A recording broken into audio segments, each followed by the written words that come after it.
मुंबईमध्ये निवडणुकांची रणधुमाळी सुरू झालेली आहे. प्रत्येक पक्षाकडून उमेदवारांना तिकीट जे आहे ते दिलं जात आहे. मात्र असं असताना वडाळा विधानसभेमध्ये प्रभाग क्रमांक 178 मधून शिवसेना उद्धव बाळासाहेब ठाकरे पक्षाच्या माधुरी मांजरेकर या इच्छुक होत्या. मात्र त्यांना डावललं गेलं. त्यामुळेच त्या कुठेतरी नाराज आहेत, भावूक झालेल्या आहेत. आणि त्यांच्यासोबत जर आपण बघितलं तर संपूर्ण जे कार्यकर्ते आहेत ते कार्यकर्ते सुद्धा आहेत. माझ्यासोबत स्वतः माधुरी मॅडम आहेत. ताई, काय सांगाल? आज खरं तर फॉर्म भरण्याचा शेवटचा दिवस होता. गेले अनेक दिवस तुमची मातोश्री सोबत चर्चा होत होती, बैठक होत होती स्वतः पक्षप्रमुखांसोबत, आणि आज तिकीट नाकारलेलं आहे. कुठेतरी तुम्ही स्वतः भावूक सुद्धा झालेले आहात. काय सांगाल? भावूक झाले, कष्टी झाले, कारण कुठेतरी माझ्या निष्ठेवर प्रश्नचिन्ह आलं असं मला वाटलं. कारण माधुरी मांजरेकर मशाल, त्यापूर्वी धनुष्यबाण ही निष्ठा होती आणि मी माझी मिसाल लोक देत होती बाहेर, आणि ती निष्ठेवर कुठेतरी प्रश्नचिन्ह आलं असं मला वाटायला लागलं. मी स्वतः कुठेतरी माझ्या मनात गिल्ट फील होतंय की काय माझ्याकडून चूक झाली की मला तिकीट ऐकता वेळेला, म्हणजे कालपर्यंत समजा उमेदवारी माझी निश्चित आहे, मला माहिती आहे आज सकाळी मला फॉर्म मिळणार, आणि आज संध्याकाळपासून कानावर गोष्टी यायला लागल्या मनसे. मी तरीही ते मजेत घेतलं. पण नंतर रात्री उशिरा वारे व्हायला लागले मनसे. सकाळी जाऊन मी मातोश्रीवर धडक मारली, माझ्या कार्यकर्त्यांसकट गेले, आणि तेव्हा मला कळलं की नाही, मनसेलाच गेले येऊन सूर.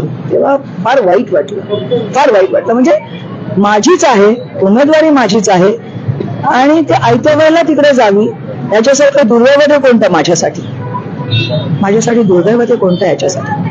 तुम्ही म्हणालात की आज मी मातोश्रीवर सकाळी गेले होते. नेमकं तुमचं तिथे काय, मातोश्रीवरती तुमचं नेमकं काय बोलणं झालं होतं? उद्धव ठाकरे असतील किंवा आदित्य ठाकरे असतील यांच्याशी तुमचं काही बोलणं झालं होतं? आदित्य साहेबांची तर नाही, पण उद्धव साहेबांनी मला भेट दिली. त्यांनी मला तेवढंच सांगितलं की ती लोक सोडत नाही आहेत, मनसेची लोक सोडत नाही आहेत हा प्रभाग. पण त्याचबरोबर एका साईडला मला मनसेतूनच फोन येत होते की ताई, आम्हाला तो प्रभाग नकोय. काही लोक आहेत त्यांच्यातली, त्यांनी मला सांगितलं की ताई, आम्हाला प्रभाग नकोय, तरीही तो हाच घ्या म्हणतात. आम्हाला वास्तविक 181 हवा होता, पण आम्ही तो नको, तो आम्हाला सोडायचा नाहीये, तर हा प्रभाग घ्या असं सांगितलं, पण तो आम्हाला नको आहे. मग मला कुठेतरी माझा संभ्रम निर्माण झाला की अशी कोणती अगतिकता होती की हा विभाग तुम्ही, हा प्रभाग सोडला, जिथे मी कंटिन्युअस काम करते, जिथे मी स्वतःला नगरसेविका समजूनच काम करते. मी नगरसेविका स्वतःला समजते आणि काम करते, आणि त्याच डौलात मी काम करत होते. आणि काय झालं की माझ्याकडून हा प्रभाग, आणि माहितीये मला, मी ही सीट निश्चित काढली असती. मला ती अगतिकता कळत नाहीये की काय नक्की काय गौरबंग आलाय की हा प्रभाग सोडावा लागला. तुम्ही असं म्हणालात की हा जो 178 प्रभाग आहे तर तो प्रभाग मनसेला नको होता, मनसे इच्छुक नव्हतं, तरी सुद्धा त्यांना देण्यात आलं. काय याच्या मागचं कारण काय वाटतं? मला काहीच कळत. म्हणजे मी उलगडा करायचा म्हटला तरी मला उलगडा करायला माझी कल्पनाशक्ती संपली आहे. दोनदा माझा बळी गेलाय. 2017ला सुद्धा मला उमेदवारी देणार करून तुम्हाला युवा सेनेचं कोणी हवं होतं म्हणून उमेदवारी दिली गेली. आम्ही त्याच्या खांद्याला खांदा लावून आम्ही सीट निवडून आणली. चला, ते झालं. ते 5 वर्षानंतर बऱ्याच काही उलाढाली झाल्या, पक्षाबरोबर बऱ्याच काही गोष्टी झाल्या. त्या गोष्टींमध्ये पक्षाच्या दुःखात सहभागी होऊन पुन्हा पक्ष वाढवायला आम्ही तयार झालो. मशाल घराघरात पोहोचवली. आता जेव्हा उमेदवारी कन्फर्म, म्हणजे काय, त्या कन्फर्मेशनला काही अंतच नव्हता, कन्फर्मच आहे, आणि आयत्या वेळात गेली सीट, पुन्हा बळी गेला. म्हणजे आता अजून किती बळी द्यायचे, मी काय म्हणून बळी द्यायचा? आणि एका स्त्रीने किती एक प्रभाग हा एवढा खेचून आणला होता, घरापर्यंत मशाल पोहोचवली होती, आणि आता असा तुम्ही आयत्या वेळेला काढून घेतला. दुःख आहे, कष्टी झाले मी, खूप कष्टी झाले. खरं तर एकीकडे जर आपण बघितलं तर उमेदवारी दिल्यानंतर नाराजी नाट्य हे प्रत्येक प्रभागामध्ये पाहायला मिळालं. जर आपण बघितलं तर शिवडी असेल, हे जे आहेत ते शिवसेनेचे बालेकिल्ले आहेत. शिवडी असेल, वरळी असेल. शिवडीमध्ये पण जर का बघितलं तर श्रद्धा जाधव यांना उमेदवारी दिल्यानंतर शिवसैनिकांची नाराजी होती, किंवा 194 मधून सुद्धा सुनील शिंदे यांच्या बंधूंना जेव्हा उमेदवारी जाहीर झाली तेव्हा सुद्धा स्थानिक कार्यकर्ते नाराज झाले. कुठेतरी जे गेली अनेक वर्ष या राजकारणात आहेत किंवा पदावरती आहेत त्यांच्याच कुटुंबियांना किंवा त्यांनाच मिळतंय, ही कुठेतरी खंत वाटते का? मी खंत वाटायचं काय, मला माझं डोकंच काम करत नाहीये. इथे तसं काहीच नव्हतं ना, इथे तसं काहीच नव्हतं ना. मी दुसऱ्या प्रभागाकडे का बघू जेव्हा माझ्याच प्रभागात माझ्या बरोबर असा संभ्रम निर्माण करण्यासारखी गोष्ट झाली आहे. मी काय म्हणून बघू दुसऱ्या प्रभागाकडे? माझा प्रभाग, बरं मी हा एकच प्रभाग पकडून ठेवला होता, मी ह्याच प्रभागाला मी परिपूर्ण केलं होतं. आज ही सगळी एवढी लोक, आज कमी आहेत लोक, सगळ्यांनी म्हणजे 15 दिवस सुट्ट्या टाकल्या सगळ्यांनी, कार्यकर्त्यांनी. आता कशाला राहतील, काय म्हणून राहतील सांगा, गेले आपापल्या कामाला. आता खरं बघायला गेलं तर एकीकडे 2 ठाकरे बंधू एकत्र आले. मुंबईत, राज्यात कुठेतरी ही ताकद वाढतीये असं चित्र स्पष्ट होता. दोन्ही ज्या पक्षांनी उमेदवारी दिल्या त्याच्यामुळे कुठेतरी नाराजी नाट्य आहे. आणि अशातच 2 ठाकरे बंधू म्हणतात की आता आपण एकत्र एकजुटीने यायला हवं. पण एकीकडे हे असं वाक्य बोलत असतानाच जे स्थानिक जुने कार्यकर्ते आहेत, जे जुने तुमच्यासारखे जे नेते मंडळी आहेत त्यांचीच कुठेतरी नाराजी दिसते. नाराजी आहेच ना. 2 ठाकरे बंधू एकत्र येत आहेत त्याबद्दल म्हणजे त्याबद्दल काय सांगू. म्हणजे आनंद, माझ्या एका डोळ्यात अश्रू आहेत, एका डोळ्यात आनंद आहे. आता मी काय सांगू, एका डोळ्यात अश्रू आहेत माझ्या आणि एका डोळ्यात आनंद आहेच. आणि मराठी माणूस म्हणण्यापेक्षा ठाकरे जगला पाहिजे तर मराठी माणूस जगेल. पहिल्यापासून म्हणजे मी ठाकरेंना डोक्यावर ठेवलेलं आहे. अजून काय सांगू, याच्या पलीकडे मी काहीच सांगू शकत नाही. ठाकरे जगले तर मराठी माणूस जगेल ना.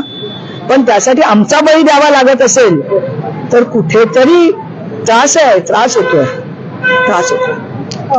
आता तुम्ही ह्या सगळ्या गोष्टी म्हणालात, पण जेव्हा ही जागा मनसेसाठी गेली तेव्हा त्यानंतर तुमचं काही मातोश्री सोबत बोलणं झालं का?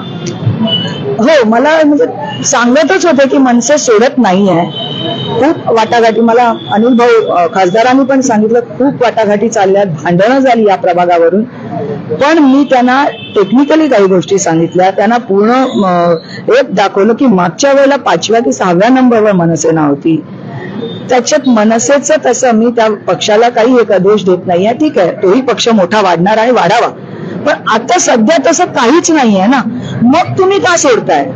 कुठलं कारण असं आहे मला कळत नाहीये की सोडलं. तर कारण मला मिळालं पाहिजे असं मला खूप, मला पक्षप्रमुखांनी सांगावं की हे कारण, मला हे कारण पटत नाहीये की ती लोक सोडायला मागत नाहीयेत. ती लोक तेच धरून बसतात. ते कारण न पटणार आहे. पक्ष आपला होताच ना, आपण देणार होतो ना, आपण उमेदवार निवडून आणला होता ना तिकडून.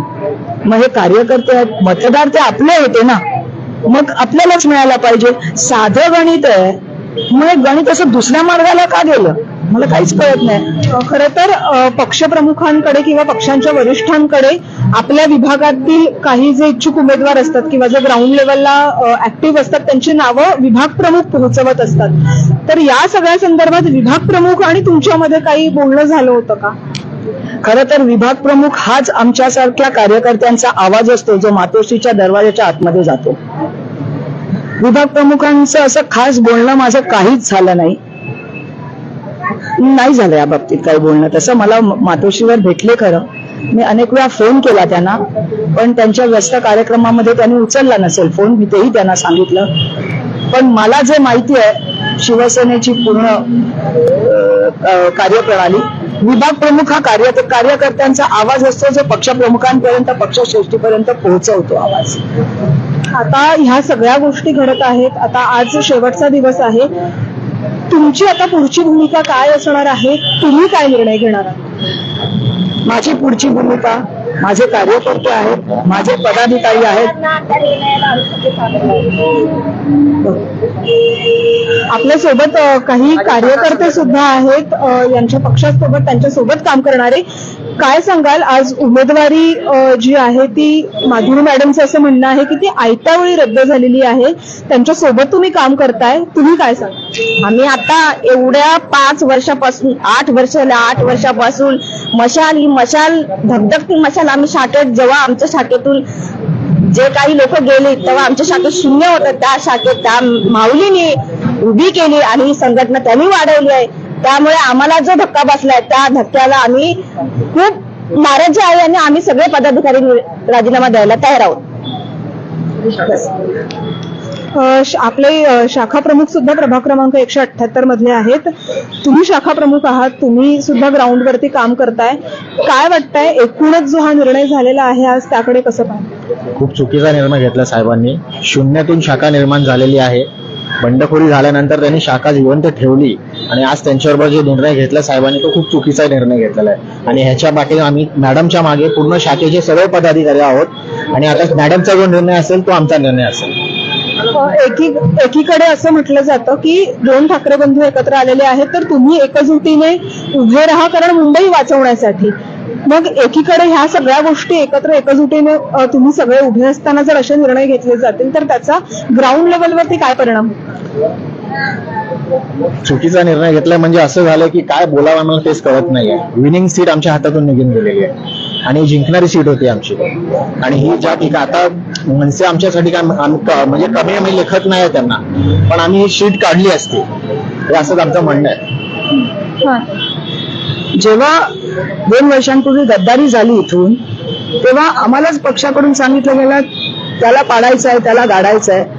फक्त त्या 2 शब्दांसाठी आम्ही एवढं उर्मीने आणि राग डोक्यात धरून आम्ही जे सगळं तयार केलं, सगळा माहोल तयार केला, हा कुठे सगळा आज हातपाय आमचे बांधल्यावर आम्ही त्यांच्यासोबत फिरायचं, त्यांच्यासोबत काम करायचं. माझे तुम्ही हातपाय बांधले, कसं काय हरवणार समोरच्याला? हातपाय बांधून टाकले ना. गद्दारी झाली आमच्याकडून, सगळी शाखा रिकामी झाली. त्यानंतर आम्ही केले ना, सगळे उभे केले, अख्खी मशाल पेटी ठेवली, इकडे प्रभाग बांधला, घराघरात मशाल पोहोचवली. माझा संमिश्र प्रभाग आहे, गुजराती, मारवाडी, मुस्लिम, सिंधी, पंजाबी सगळे प्रभाग आहेत, सगळ्या कम्युनिटीची लोक आहेत इथे आणि सगळ्यांकडे एक चेहरा गेला होता. तो चेहराच तुम्ही झाकून टाकला. आज मला प्रभाग त्यांना मनसेला दिल्याचं दुःख नाही आहे, प्रभाग हातातून जातो याचं दुःख आहे. याच्यासाठी मी मनसेच्या उमेदवाराला किंवा मनसेला कमी लेखत नाही. पुन्हा एकदा सांगतो, खूप चांगल्या मताने निवडून येणार. पण आज माझ्यामध्ये जोश होता, जो लोकांमध्ये जोश होता माझ्यासाठी, तो कसा बाहेर पडणार सांगा. आता खरं तर उमेदवारी अर्ज दाखल करण्याची वेळ सुद्धा निघून गेलेली आहे. पक्षातल्या वरिष्ठांनी तुमच्याशी काही संपर्क साधण्याचा प्रयत्न केला होता? मातोश्रीकडनं काही तुमच्याशी संपर्क साधण्याचा प्रयत्न झाला होता? आमच्याकडे माझे विधानसभा प्रमुख राकेशजी देशमुख यांना खासदार साहेबांनी माझ्याकडे पाठवलंय माझी समजूत काढायला. पण मी खरंच सांगते, समजुतीच्या पलीकडे मी गेलेली आहे, कारण त्यांच्या स्वतःवर अन्याय झालेला आहे असं ते म्हणतायत.